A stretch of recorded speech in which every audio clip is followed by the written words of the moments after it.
आप सबके साथ हमेशा कुछ न कुछ ऐसा घटना हो जाता है जो मना करने के बाद, समझाने के बाद भी आप लोग उस स्कैम में फंस जाते हो।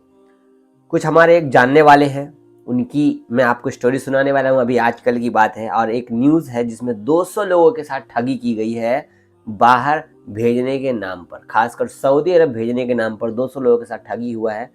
जो हमारे जानने वाले हैं उसकी भी मैं बात करूंगा। जो हमारे जानने वाले हैं उनका मैं कोई डिटेल, नाम, एड्रेस कुछ नहीं बताने वाला, क्योंकि हम इतना तो नहीं बताने वाले आस-पास कुछ भी, क्योंकि उन्होंने पहले ही बोला है। खैर, मैं ऐसे भी फैमिली वाला जो मैटर होता है वो कम ही रखो तो ज़्यादा अच्छा रहता है। देखिए, Saudi, Dubai, Qatar, Oman, Bahrain, दुनिया के किसी भी कोने में आप जाते हैं तो मैं हमेशा आप लोगों को ये बोलता हूँ कि अपने से चेक कीजिए, अपने आस-पास वालों से चेक कीजिए। और एजेंट से अगर आप काम कराते हैं या ऑफिस से काम कराते हैं तो पहले उसके बारे में जानिए। अगर आप कोई गाड़ी खरीदते हैं या कोई मोबाइल खरीदते हैं तो पहले उसके फीचर के बारे में पता करते हैं कि गाड़ी में कितने गियर है, कितने का माइलेज देगा, हमारा जो बजट है उसमें हमारा ये बाइक आएगा या मोबाइल आएगा या नहीं आएगा, वारंटी कितनी होती है, सारी चीज़ें पता करते हैं कि नहीं, इंजन कितने सीसी का है, कौन सा पार्ट क्या है, नहीं, हर चीज़ जानते हैं कि तभी न जा करके वो बाइक खरीदते हैं। एज एग्जाम्पल मैं आपको नमूने की तरफ बता रहा हूँ। लेकिन बाइक वाइक का जब मामला आता है तो हम अच्छे से सतर्क हो जाते हैं। सब्जी खरीदने जाते हैं तो ये खराब सब्जी, आलू थोड़ा चुन के दो, प्याज थोड़ा चुन के देना, यार फ्रूट में ये फ्रूट खराब है। लेकिन जब हम बाहर देश का काम कराते हैं तो हमारी आंखों पे पट्टी आ जाती है, हम सवाल ही नहीं करते एजेंट से। क्यों? अगर हम उससे सवाल पूछ देंगे तो भाई वो मेरा काम ही नहीं करेगा। अगर हम उससे सवाल करेंगे तो यार हमें डर लगेगा। अगर हम सवाल करेंगे तो वो फिर आगे मेरा जल्दी काम ही नहीं कराएगा, सीधा बात है। तो डरना किस बात का? जब वो हमारा फ्री में काम नहीं कर रहा है, पैसा लेके काम कर रहा है, तो हम सवाल कर सकते हैं ना। कितने घंटे की ड्यूटी कराओगे, कहाँ भेजोगे, कौन सी कंपनी में भेजोगे, भाई मेरे को डिटेल भेजो पहले, इसके बाद आगे का पूरा सब कुछ करो।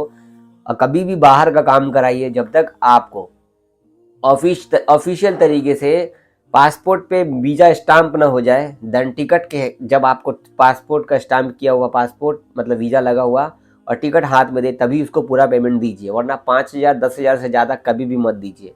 इसके अलावा उसको पहले ही बोल दीजिए, भाई जब तक मेरा काम पूरा नहीं करोगे तब तक मैं आपको पैसा नहीं दूंगा। मुझे आप पासपोर्ट पे वीजा चिपका के दो, वीजा वीजा लगा के दो, कहीं का भी बात बोल रहा हूँ मैं, वीजा लगा करके दो, इसके बाद ही आप मेरा सारा काम करके दो, देन मैं आपको पूरा पैसा दूंगा। आप तैयार हो तो काम करो। कल को मेरे से कोई डिमांड नहीं करना कि हाँ इसकी वजह से, पैसे की वजह से मेरा काम रुक गया, ये रुक गया, वो रुक गया।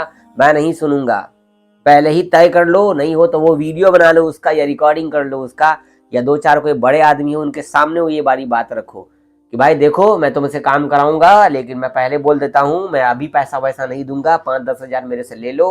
और जब तक मुझे आप वीजा पासपोर्ट नहीं दोगे, टिकट नहीं दोगे, तब तक मैं आपको पूरी पेमेंट नहीं करूंगा। मुझे आप दे दोगे, अब वो बोलेगा अच्छा तो मैं सारा काम करवा दूं, वीजा वूजा का लगवा दूं, बाद में बोलोगे कि मैं नहीं जाऊंगा, तो उसको तुम सीधा बोलना, आप सीधा बोलना कि अगर मुझे नहीं जाना होगा तो मैं आपको पासपोर्ट देता ही क्यों, मुझे जाना है तभी तो मैं दे रहा हूँ ना।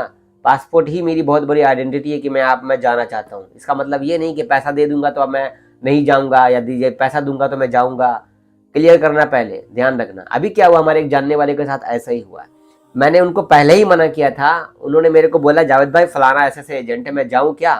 तो मैंने उनको पहले ही बोल दिया, भाई आप अपने मर्जी से कहीं से भी काम कराइए, कहीं भी जाइए, कोई दिक्कत नहीं है, लेकिन पैसा आप जब तक आपको पासपोर्ट वीजा ना मिल जाए हाथ में तब तक आप, मतलब फाइनल टिकट आपका डेट 1-2 दिन के बाद टिकट होगा, फाइनली 4 दिन के बाद टिकट होगा, तभी आप उसको पूरा पेमेंट देना, उससे पहले पेमेंट मत देना। तो उन्होंने पहले पैसा दे दिया, ना वीजा लगा है ना टिकट मिला है। अब वो 1 महीने से परेशान है। अब मैं पूरे काम में बिजी हूँ, मैं अपना काम में लगा हुआ हूँ, मैं क्या उनको बार बार मैसेज का रिप्लाई करूँ? और नहीं रिप्लाई करता हूँ तो वो मेरे घर पे फ़ोन करके बोल रहे हैं जावेद को बोलिए थोड़ा सा बात कर लेगा, मैं फंस गया वैसे ऐसे। ऑलरेडी मैंने उसको समझा दिया था।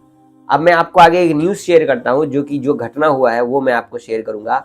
बहुत दुख होता है हमारे अजनबी भाई लोग का। आपको पता है कोई भी बाहर देश का जो काम कराता है, हर किसी के पास पैसा नहीं होता, बड़े ही कर्जा से लेकर के वो बाहर देश का काम कराता है। आपके सामने आप जो देख रहे हैं, भारत में सऊदी भेजने के नाम पर लाखों की ठगी की गई है। आरोपी पैसे लेकर फरार, मामला दर्ज किया गया है। यहाँ पर आप देख सकते हैं केरल का ये अपडेट है। केरल में नौकरी देने के नाम पर लगभग देखा जाए तो सूरज करके कोई नाम वाम है, सऊदी भेजने का वादा किया था, ठीक है, जिसमें आपको बता दूं, ये देखिए मीडिया में ये सारी रिपोर्ट, सारी न्यूज़ आ गई, सोशल मीडिया पर सारा चीज़ शेयर कर दिया गया है प्रॉपर अच्छे से।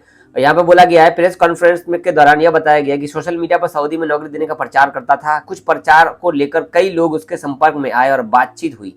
सोशल मीडिया मतलब फेसबुक पे भी जो जॉब्स आती है, जो फेक एजेंट होंगे ना, वो पोस्ट करते हैं। बड़ी बड़ी कंपनी का जो मैं आपको बताता हूँ वो ओरिजिनल, ऑथेंटिक और ऑफिशियल है। इसी दौरान वो एप्लीकेशन फॉर्म भरने का वो करता, पैसा मांगता। आरोपी सऊदी की कंपनी का नकली ऑफर लेटर देकर लाखों रुपए की उसने, देख सकते हैं, लाखों रुपए ले लिया करता था। एक व्यक्ति ने अपने पिता से कैसे कैसे देखो पूरा सारी चीज यहाँ पर लिखी। लगभग आरोपी ने करीब 200 लोगों के साथ ठगी की है।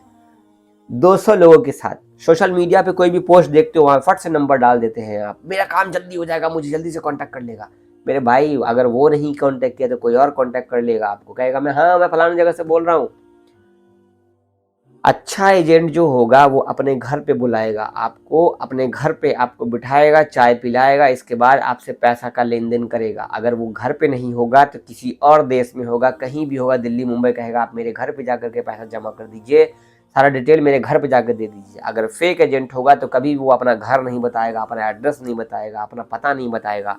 नोटिस कीजिएगा, जो ओरिजिनल एजेंट होगा ना, वो सऊदी में बैठे बैठे ही आपको बुला सकता है। वो बैठे बैठे ही आपको, इंडिया में आपको कहीं जाने की जरूरत नहीं है। सीधा सीधा एजेंट के घर पे जाओ या अपना डॉक्यूमेंट पार्सल करो, आपको खुद ही वहां से भेजेगा, सीधा मेडिकल कराओ, सीधा वहां पहुंच जाओ। लेकिन जो हमारे यहाँ पे लल्लू पंजू जो एजेंट है ना, एक्सपोज करने वाला हूँ मैं इस मामले को बहुत जल्द, क्योंकि मैं भी इस लोकेशन पे आ चुका हूँ, ऐसे लोकेशन पे कि अब मैं बस बहुत सारे एजेंट और ऑफिस सबको एक्सपोज करने वाला हूँ। मुझे पता है बहुत सारे लोग अब अच्छे से कांटेक्ट करने वाले हैं मेरे को कि कौन कौन एक्सपोज होने वाला है। मैंने लिस्ट बना रखा है, तो बी केयरफुल, आप लोग एहतियात रखिए। मैंने आपका 6-7 मिनट ऐसे आपका बर्बाद नहीं किया है।